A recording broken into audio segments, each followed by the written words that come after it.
We built this bow on a budget, took it to the field, and put it through everything. From setup and tuning,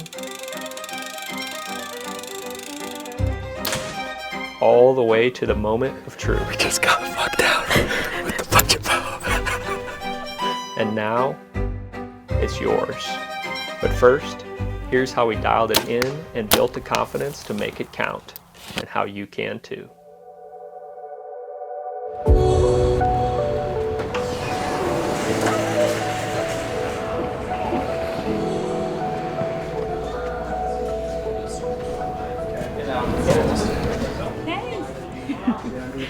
We're just filming. What's up? How are you? Good, how are you? Good, man. We're gonna buy a used bow, so we're doing a budget bow build today. Sweet. Yeah. I think Corey's got one in the back for us, actually, so it's going well. How are you? What is it? It's a Hoyt, what is it, Turbo Hawk? Turbo Hawk? Yep, Yeah. Hoyt Turbo Hawk. Sweet. Yeah. Could you grab that for us? Yeah. Awesome, thank you.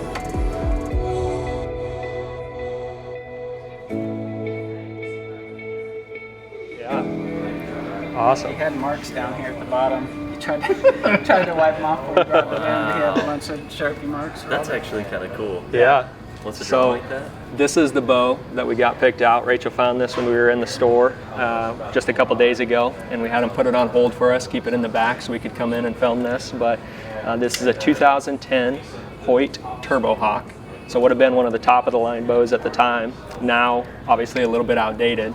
This bow is traded in used. It was a single owner, right? Mm-hmm. And you said the guy had killed 19 deer with it? 19 deer. That's insane. He made marks on the limbs for every deer that he killed with it. So we're gonna put this bad boy together. For us, we're gonna see how cheap we can build it and see how cheap we can put something together to get out, take to the field and bow hunt, and then we wanna give it away to you guys. So we're gonna have Corey, Dylan, and Brandon help us set it up here.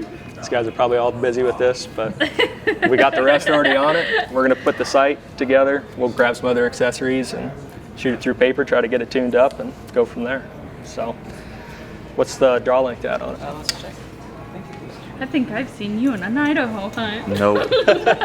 Wasn't me. No, that was the guy that was freezing his butt off in South Dakota in the snow. Oh, that's right. That's right. Do it again. Different guy. Okay, that'll work. I can Perfect. see if we have mods for it. If you want to go short. I shoot typically like 29, so if it's Cool. 29, Probably. 29 and a half, then Yeah. it's right there. good. Do you know what the poundage was on it? It's not let it down. It's pretty I stout. like catch the moment when the screw broke. 75 pounder. 75 pounds. 76.4. Holy smokes. That's ripping. That guy Okay. must have been buff. He must have been. We could handle probably that? just leave it at that for now. If I want to turn it down, we can. What's it go down to? Does it go down to 60 if we back it off? Yeah, we could probably get it close to 60. What do you think about this here? 35 bucks, is this the cheapest sight you guys got? That would be the least expensive sight we have. Okay. We got 3 pins there. 23 That'll get us, 40. yep, that'll get us to 40. We don't need to shoot further than Whitetail that. woods sight. Absolutely. We don't need anything fancier than that, so we'll have that. I think we'll just, Whisker biscuit. I think we're gonna rock the Whisker Biscuit. It's proven to kill a lot of deer, so why would we change it? Perfect. Absolutely. No stabilizer? I might go without a stabilizer. You don't need those fancy things. You don't? Use a whisker biscuit, a cheap sight. Yeah. Good to go. I think so. What Let's about a see. release? Oh boy. We do need a release. Here we go. The release is kind of the one thing I like to spend more money on, but I don't know. I did start with that Patriot, and it's upgraded since when I first had it when I was a little kid, but I think we can go with it. If you want, we can get that cut down shoulder too, for like a shorter release. I do. Yeah, we could try that out. Sweet. What else we need? We need arrows. Oh, yes. No. Yeah. No. 300 spine vendettas. Yellow, red, or orange. Let's do the yellow. We'll cover them in red. Those are Rachel's favorite. Okay, these are 300 spine. Can we just have them cut 29 inches? Yep. Okay. 100 grain heads. Yep, 100 grain heads. Perfect. Perfect. Look at these guys. Right at it. Yep.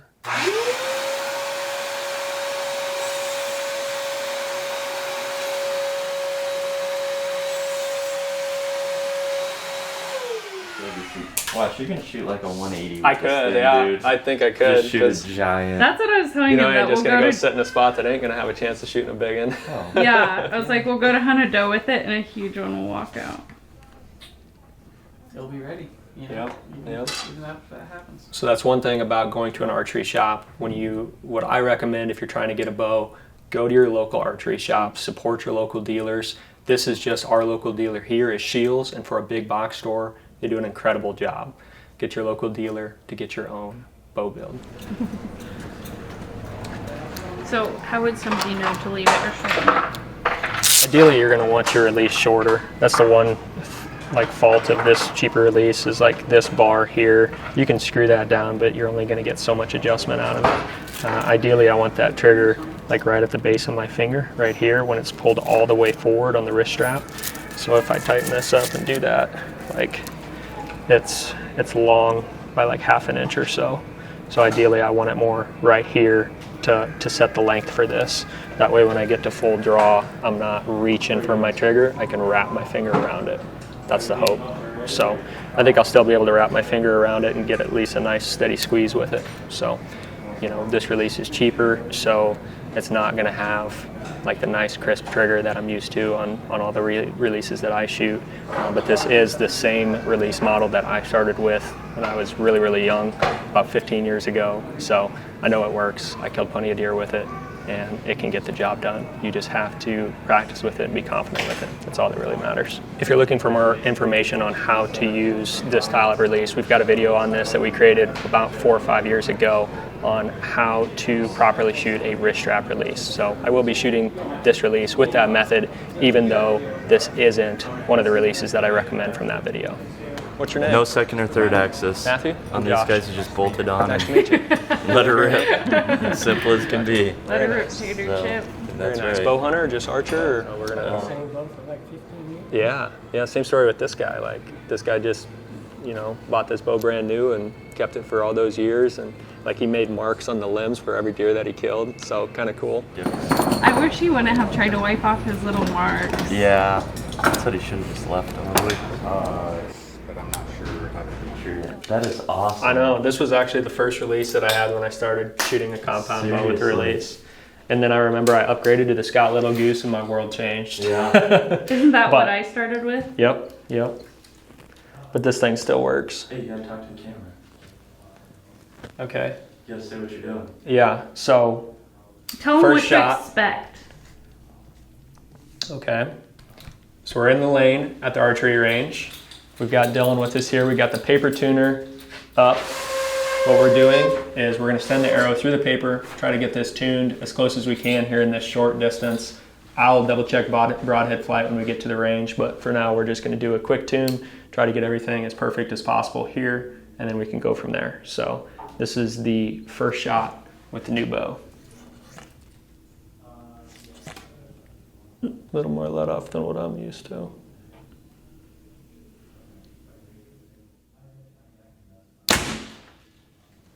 That trigger has got a lot of travel. Holy smokes. Was it this one? Yep. So we're getting a high left tear.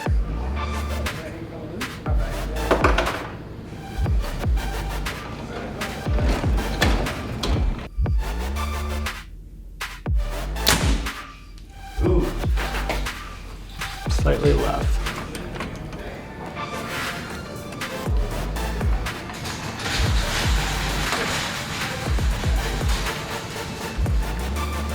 So we're just double checking the peep height here. The peep's already in the string, but we want to make sure that it's fit and adjusted to me and my anchor point, especially with this release. The release is a little bit longer than I like, so that is going to affect the peep height here. So I'm just going to draw back and shoot.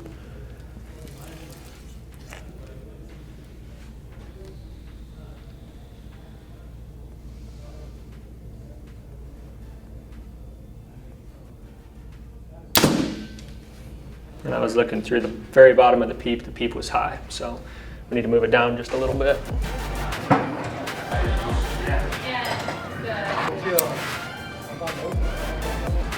I'm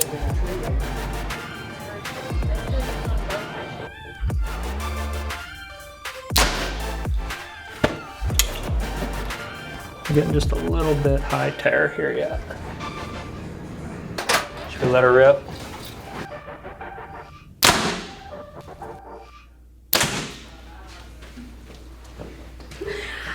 Good luck.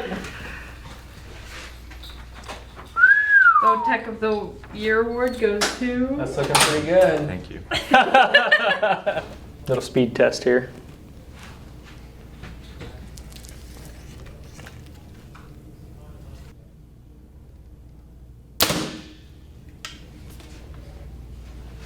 $270. I guess Nice. it's a lot more than that. Sounds faster, but that's good speed. Hey, that's deer killing technology. speed. Yep, yep. All right, so with the help of Dylan, we've got our Hoyt Turbo Hawk all set up. We've got the rest side on, got the release. We've got our 6 arrows, our field points. We're ready to hit the range. So Dylan, thank you very much for all your help. No problem. We'll definitely stick some broadheads on when we get home and go to the range and make sure they hit on with our field points, get this thing sighted in and build some confidence with it before we take it to the field this fall. But thank you guys for watching so far, and stay tuned to learn how you can win this bow, if not for yourself, for somebody that you want to get into archery and bow hunting. Perfect. Nux. I like it. Thank you, buddy. Yeah. So before tax, you were at $305.95. Nice. So far we've got the bow used, selling for $200, which included the Whisker Biscuit rest. Bought the sight for $35. We bought the 6-pack of arrows for $45, the release for $20, and the points for $6, I believe. So we're right at just a touch over $305 for this complete setup. Almost ready to take to the field. We just got to get broadheads, put a quiver on here, and we'll be good to go.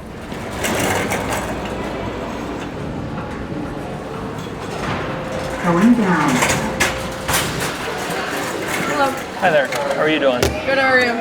Good. We got all kinds of goodies here. Can we do it in 2 different transactions too? Is that okay? Sure. Awesome. Thank you. Okay. This will be the first one, and then those Okay. 3 will be the second one. 114.78 for you. You might have missed something there. Yeah, the trade-in is. Free bow? No. Yeah, would have saved me some money, but. Okay, 331.41. Okay. Thank you. Mission acquire the bow complete.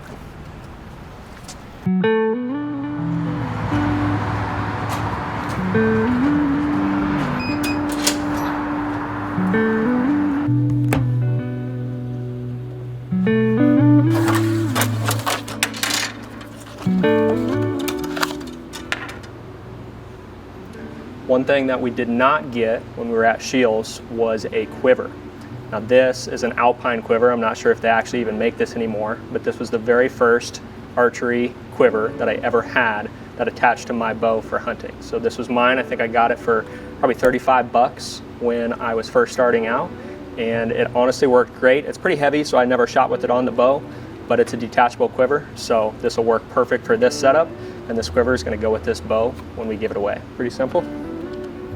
Clamps on just like that. I can carry in my arrows into the stand, and I can clip it off, and I've still got my little rope that I used to hang my quiver in the tree. So this will be our quiver. This is going to work perfect. While we're here at the indoor range, let's just take a few shots with our arrows and get the sight really close, get it approximately on, and then we will head to the outdoor range and go make sure our broadhead are flying perfectly. So let's go ahead and shoot a few shots.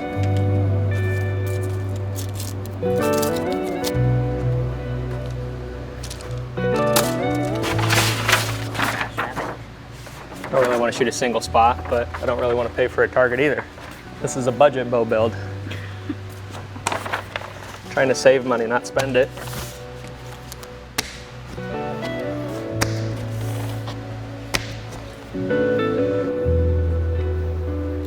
Okay. So since this is a 3-pin sight, I'm going to have it set 20, 30, 40. So that top pin is going to be my 20. So that's what I'm going to try to sight in right here at the 20-yard indoor range. Holy smokes.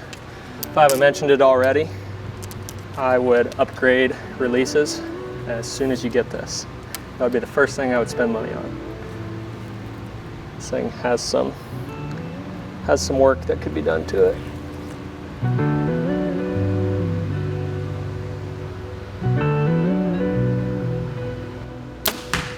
Got two of them down there looking a little bit high.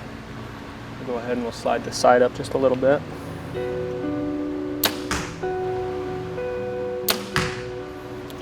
Man, let's see if we can make some adjustments on this release, because it's just not, it's got so much trigger travel and it seems really long.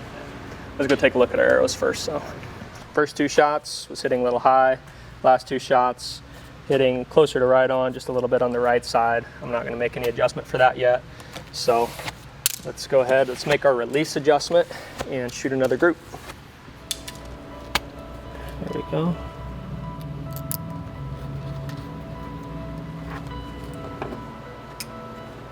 Okay, I'm going to try to adjust the trigger travel just a little bit. I want to screw it clockwise because it's going to push the trigger back. And I really don't have any idea how much I can do this. That's probably way too much. Let's go do a test. Still quite a bit of travel in there. Let's adjust it a little bit more. Half, one. It's one full twist more than before.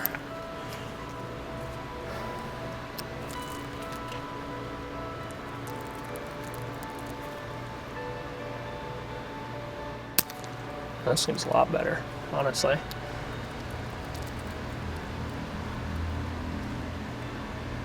Held it. That feels so much better.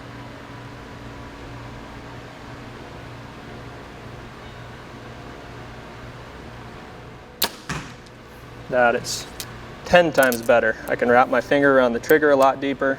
There's way less movement in the trigger. There's still movement there, but it's more consistent. There's not the before it fires, so it's easier to control.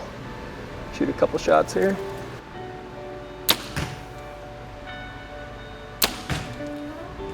Let's go take a look at them.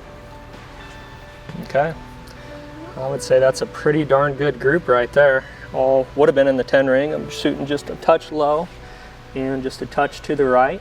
So let's go ahead. I'll make just a really small adjustment. I want to get that 20 as close to perfect as I can.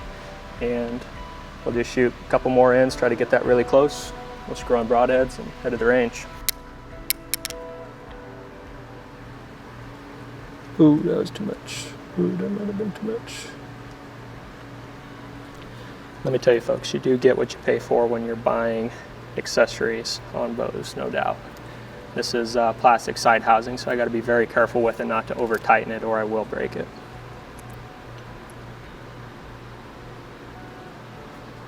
Hopefully I can get this loose. I haven't adjusted it yet, I don't think. That's not good.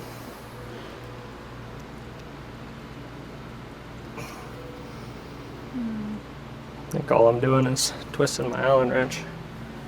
I don't know why it's seized up so bad. Let me try it one more time. Yeah, I'm gonna break that off of there. So what's the issue? You can't move your sight eyes on? The bolt is seized for the horizontal adjustment on here. Brand new sight. So I twisted my Allen head trying to loosen that. We can't move it, we can't budge it, so we're not going to be able to do any further shooting or sighting in with it today. We're going to have to take it back to Shields and see if they can at least loosen it, but my guess is they're going to have to replace it with a different sight. So major bummer, but that's just how it goes. At least we've got an archery shop where we bought this brand new from, and we'll be able to swap it out with them, get one that's going to work. This is a relatively easy fix. If you guys bought a sight from an archery shop, you should be able to take it right back to them if you're having this same issue, and they should swap it out for you or at least get the problem solved. So minor hiccup, but we're going to get this thing up and running and shooting awesome, just not today.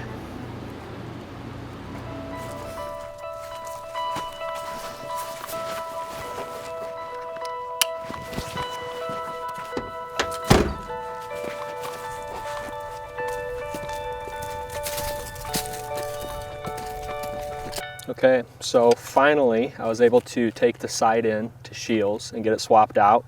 They swapped it out, no questions asked. This one does indeed adjust. So we're gonna go ahead and get this bad boy sighted in. So we're gonna sight it in 20, 30, 40. Realistically, I don't see myself shooting past 20 yards at a deer with this bow just because I haven't practiced with it a ton. But I definitely wanna be prepared and have it sighted in if I needed to. So let's take a few shots. I'm gonna take the quiver off because I'm definitely not gonna shoot with that on. Still a little bit left and still just a touch high. Shot number 3. Let me shoot one more. That one's a little low right, both low. I'm gonna drop it down just a touch more. Head hit the dot. Okay, in an effort to not break arrows, I'm not gonna shoot the last one. Let's go take a look.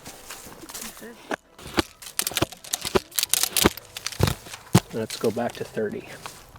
Think that pin's close? I think it's probably gonna shoot a little bit high, but let's try it out. That felt really good. Was it high? Yeah. Just a little bit. That's good, it means my bow's shooting fast. That gap right there looks a little bit closer to my 30-yard pin location, I believe.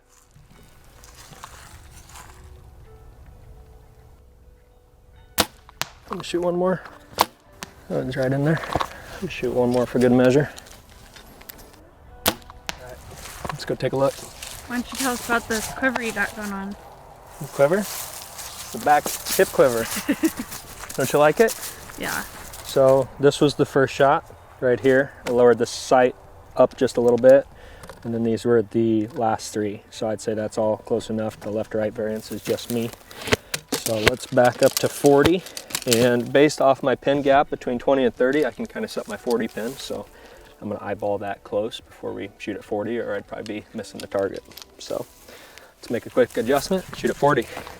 Move that bottom pin up so it's about the same gap as the 30 and 20. This feels like a long ways with this bow. I'd say that was a pretty good guess on the pin, huh? Mm-hmm. I'll shoot one more here.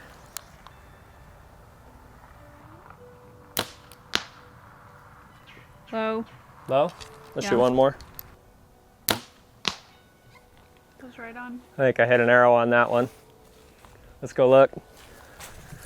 It's not a bad group for 40 yards with a bow that I've hardly shot, I feel like. But I've got 3 arrows here that are all below center, 2 arrows that are above center. Every shot honestly felt good. I'm gonna say these ones on the left was just because I wasn't centering my peep sight quite as perfectly. Yeah, I would say that was just me with the lighting with the peep, but overall I'll take that. I would say the vertical adjustment of the 40-yard pin is good. So we've got our 20, 30, 40 set on the sight. I'm gonna go ahead, I'm gonna screw on broadheads. We're gonna take a couple shots here at 20 and make any fine tweaks that we need to get those flying perfect. That way we can take this bad boy hunting. So for broadheads, we're going to use the exact archery broadheads. This is from a good friend of mine, Jake Wilkins. He actually makes these heads and sells these heads, but that's what we're going to be shooting. So this is a 4-blade head right here, and he also makes a 3-blade head. Both of them look super solid, fixed blade broadheads. So I'll also be giving 1 pack of these broadheads away with this budget bow build when we give the giveaway. Kids, use a broadhead sharpener or a broadhead wrench at home. Don't use your fingers. Still got a scar on my finger from this September. You can't really see it now, but I don't really have feeling on the tip of my finger. Okay. That looks pretty deadly, don't it? Let's take these broadheads and go test them out. We'll make any slight tweaks that we need to. So let's go back to 20.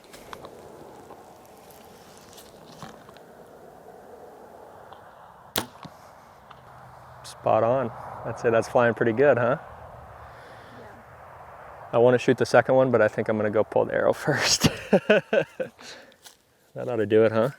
That was about exactly where I was aiming, kind of right in the middle of that dark spot. Let's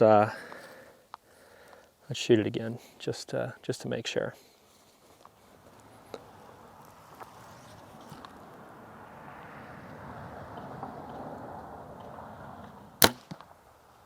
Awesome. I'd say this rig is shooting pretty good. So Rachel informed me I should probably take this tag off. I think the white thing flapping in the wind might spook the deer. So we'll take that off. And honestly, I think this thing is ready to take to the woods. I'm gonna practice with it a lot more just to build some confidence with it before I take it out hunting. But ultimately, it's sighted in. Broadheads are flying on with my field points. And this thing is gonna get me some meat in the freezer. So I'm excited about it. Hope you guys are too. Somebody is gonna win this bow, and I hope it's you. All right, it is time to hunt with the budget bow. This is gonna be the first sit with the budget bow. We're on a piece of permission property. Hunted here growing up all my life, but just a neighboring farmer, done a lot of work for him, and for helping him out, he's given me permission to hunt. And so I think for anybody that's getting into hunting or getting into bow hunting, having a place to go is probably the hardest part, probably the reason that most people don't get into it or can't get into it. But you still can knock on doors and get permission from local landowners and local farmers if you're willing to do a little work and help them out in return. So let's head to the stand. I'm on a meat mission. If any doe comes out, I'm gonna whack it. And we've also got a nice 10-point buck that's been coming out that I'm gonna shoot as well if he gives us a shot. I don't think he's gonna, but he might. Don't even So say that. He's going to. let's get him.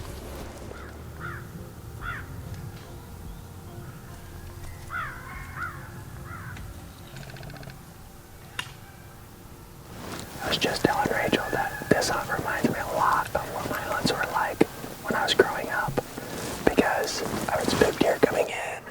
Seemed like I never paid attention to the wind and be blown everywhere. And I wore these kinds of clothes. I'd be hot and sweaty walking in, and then really cold when I'm sitting in the stand, which is exactly what is happening right now. Right here.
I think one of those was my book. The wind is so in it.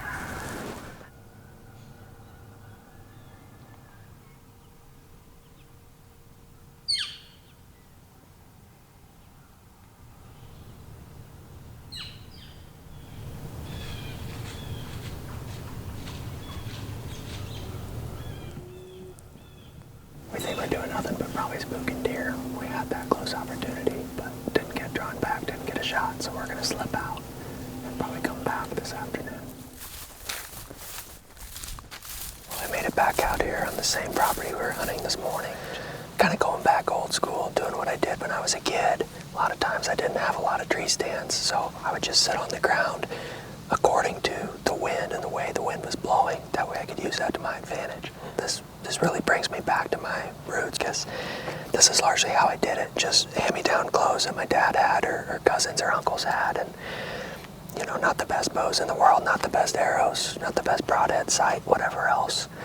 But I made it work, and I had fun, and I enjoyed doing it.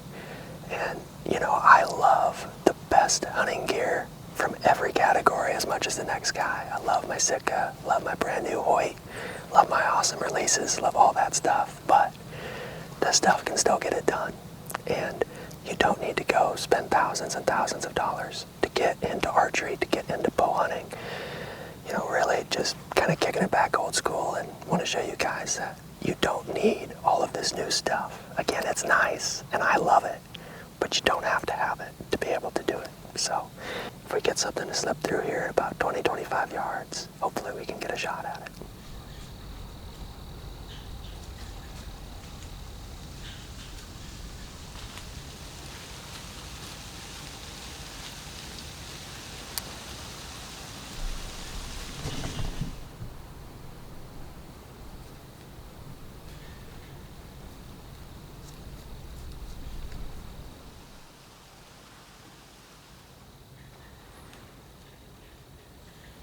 That was enough to get my heart pumping big time. It was a button buck. Came right here to about 15 yards. That was awesome. I hope a doe comes through and does something similar. I had a good shot opportunity right here. We might have more coming.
Being on the ground, being that close to just deer in general with this camo, these clothes, no ground blind, no nothing.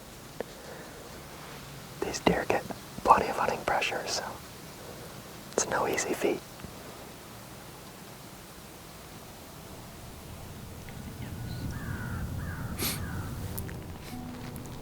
Got my favorite camera gal with me here this morning, so hoping she brings me some good luck. I'm not doing the best job filming, but I'm trying. We'll see what we can find.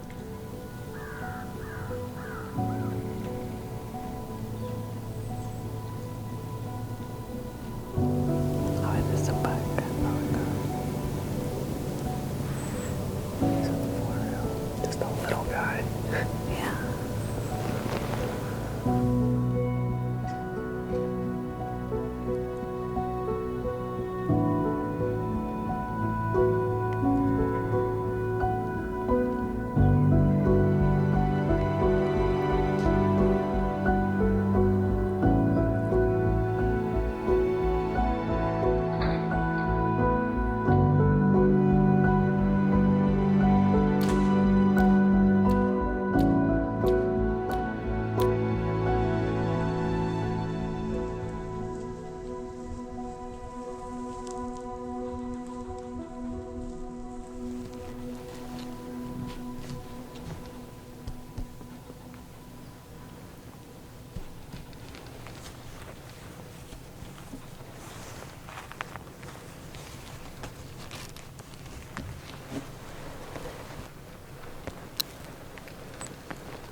awesome or what? So awesome. He's full velvet.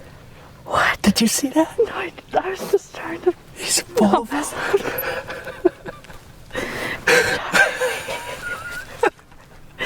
That was awesome. I saw him and I was like, is Josh gonna shoot him? And then he drew back and I was like, That could be the velvet buck from last year, potentially. That we had on trail camera. He gave me a perfect shot right here, 20 yards. The budget bow, I think I 12 ringed him. oh yeah, man. Right here with the white turbo hawk. We're gonna have to add a tally. Yeah, we're gonna have to add a tally on the limb. Make another notch. Are you jacked or what? I'm jacked. Should we go put our hands on him? Yeah, let's do it. Let's go look at the arrow.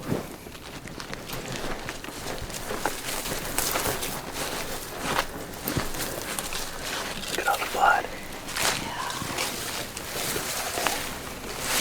Our arrow is covered in blood.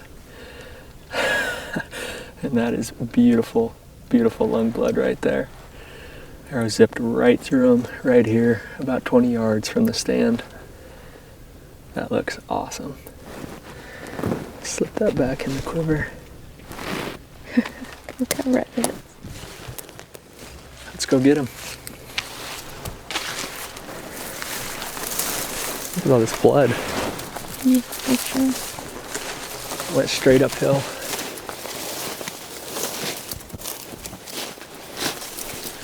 Oh my gosh, I see him already. You do? He didn't go but 40 yards. Look at him, he's right here by the cedar tree.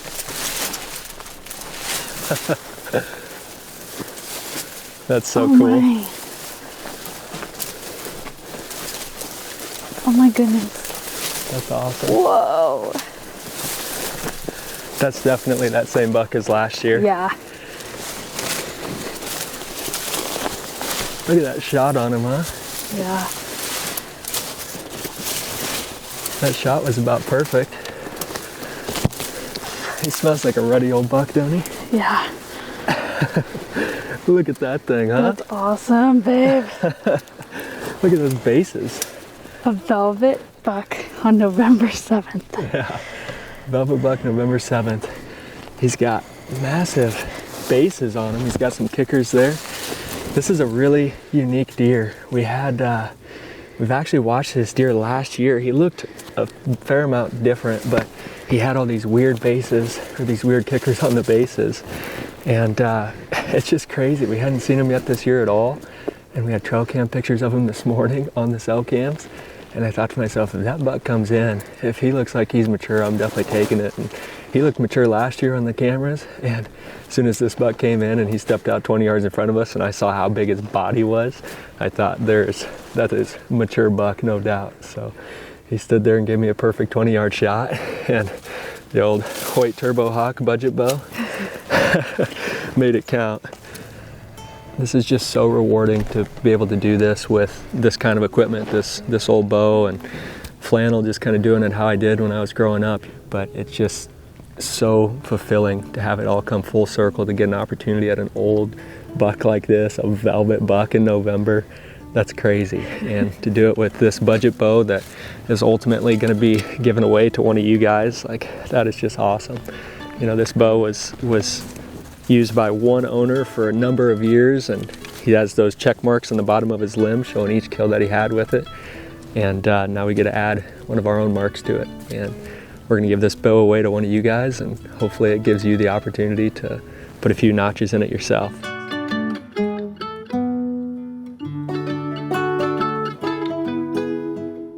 We're back at the shop. We got the deer all taken care of, all quartered out, and we've got the budget bow with us, and we've got the red Sharpie. And I think we'd be doing this bow a disservice if we didn't honor the person that originally bought this bow and go ahead and mark the limb and make a notch with our kill. So he made all these notches right here on this, and it symbolized each kill that he made. And now that this bow's in my hands and I killed that buck, I think I should do the same. Put it right here on this side. Make it nice and thick. You can see he kind of tried to wipe it off when he went to trade it in to sell it. But we're keeping them on there. Just as a memory, we got to keep it alive. So whoever is fortunate enough to get this bow, I hope you keep it alive as well. Hope you can add some notches to it. So we'll give you the giveaway details next. This bow has been through the full process, and now it is ready for one of you to take it home. Even if you already have a bow, I would encourage you to think about somebody in your life that could really use this bow and use your guidance. You might just possibly change their life with archery and bow hunting forever. With that, here's how to get in on the giveaway. Step 1, drop a comment on this video with your Instagram handle and your dream bow setup, or why you'd want to win this one. Step 2, head over to our Instagram at BowOnlyOutdoors and give us a follow. You must be following on Instagram in order to win. Here's the important part. We will announce the winner live on YouTube. No DMs, no random messages. You will hear the winner directly from me during the live stream. So be on the lookout for the pinned comment below with the date when we're going to do that. As always, thank you guys so much for following along, and thank you for being a part of the crew here at Bow Only Outdoors. I cannot wait to see this bow in one of your hands.